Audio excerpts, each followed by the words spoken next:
What's up, everybody? We are back. John Delarose here. Delarose.com. That's DELARROZ.com. You can go to the link in my description below and sign up for my newsletter to get a free graphic novel by me. And I hope you will check that out, and I hope you will continue on to the books I'm putting out almost monthly. So if you are into indie comics and want to check things out, I really appreciate that. It supports the channel and everything we do here. All right, we got the Conan Chronicles, The Heart of Yag Kosha. And this is Volume 2. Now, Volume 1 was almost entirely by Kurt Busiek and Carrie Nord, with some fill-in artists doing some background work on Conan in between. This one is kind of the end of Busiek's run, and we're going to get into some other stuff here. It starts with Conan number 20 and goes all the way to number 39. So you get 19, 20 issues, 20 I can count, of work here, and we go through things right here. Now, the Carrie Nord and Kurt Busiek Conan is fast-paced. The art is absolutely stunningly beautiful all the way around. David Stewart does the coloring here, which really adds a ton to this, and it's just wonderful storylines of Conan being Conan. He's like breaking into some tower here, like he usually is, and trying to thieve stuff along with another guy. You get a beautiful lion in the art here. And he fights a giant spider. Ha ha ha ha ha. So, good stuff to start out. And we get a background story when he gets into this tower, the Heart of Yag Kosha, where there's this like elephant god thing. And I believe this is adapted from a Robert E. Howard story. Yes, it is. The Tower of the Elephant. So I do remember reading the short story of this. And reading about the past and this ancient world that this elephant guy came through and how he wanted to die and all that. And so Conan kills him to get rid of the magic that this evil sorcerer is using, and that's the end of that. So really nice way to start off things, and wonderful stuff.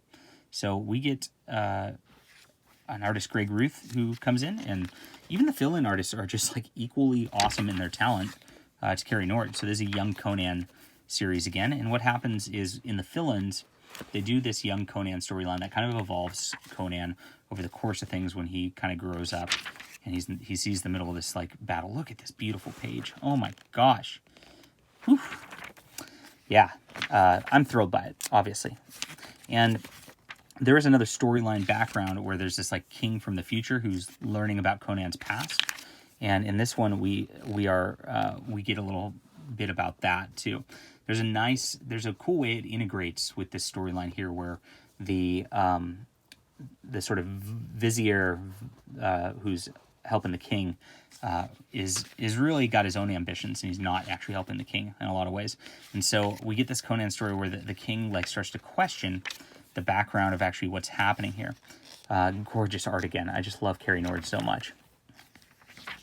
And then he keeps seeking out stories, and then he gets fed stories that are trying to help push the direction that his little minister wants, which is kind of an evil direction.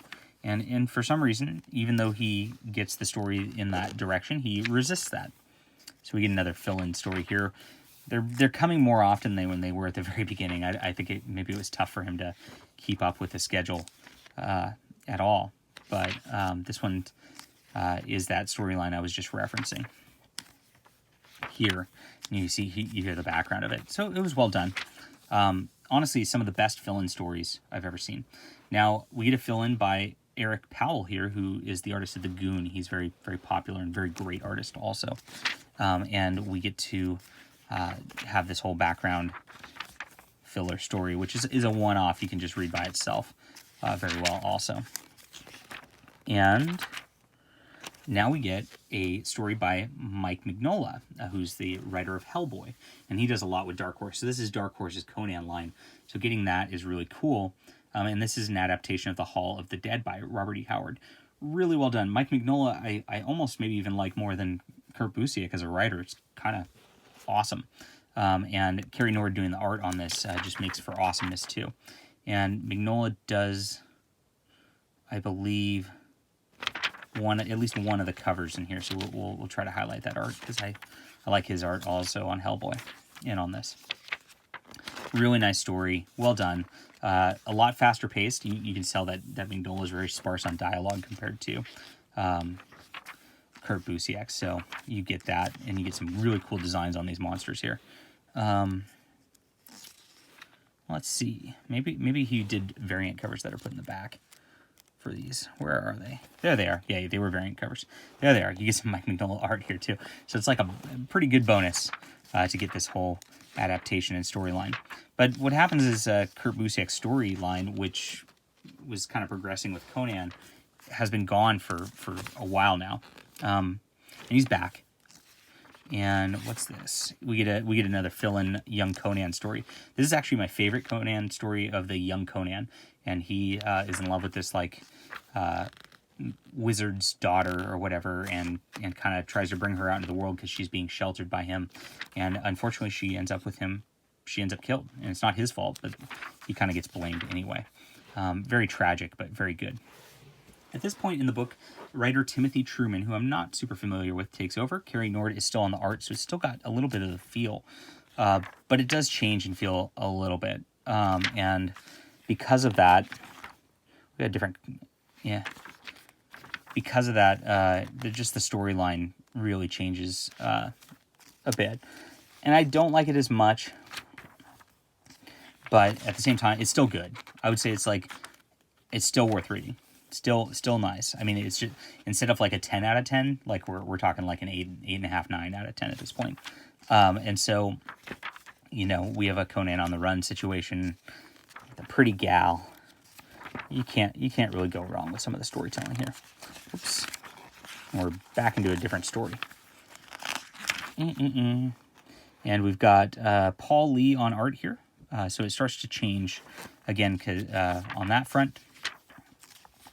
And we get this sort of weird offbeat story where they're... Yeah, Conan was left on the run at some point and heading into like some treacherous terrain, and now it's kind of drifted off into this thing without really resolving what was going on when Kurt Busiek really stopped his main plot. But he ends up like with this like weird witch doctor lady and ends up going off to fight a kraken. So it's cool. I enjoyed it as much as I didn't love it as much as the beginning. I still enjoy it.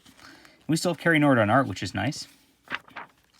Through this, we sort of get back to that storyline here, but we can tell that the tone is changing through the course of Conan.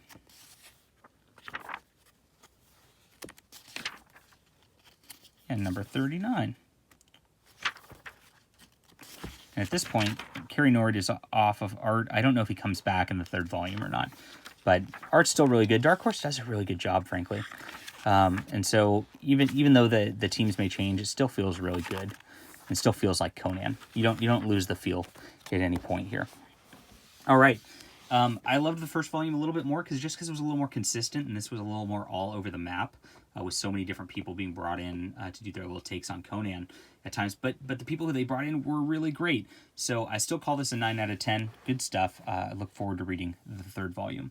Hit that like and subscribe button. We'll be back soon.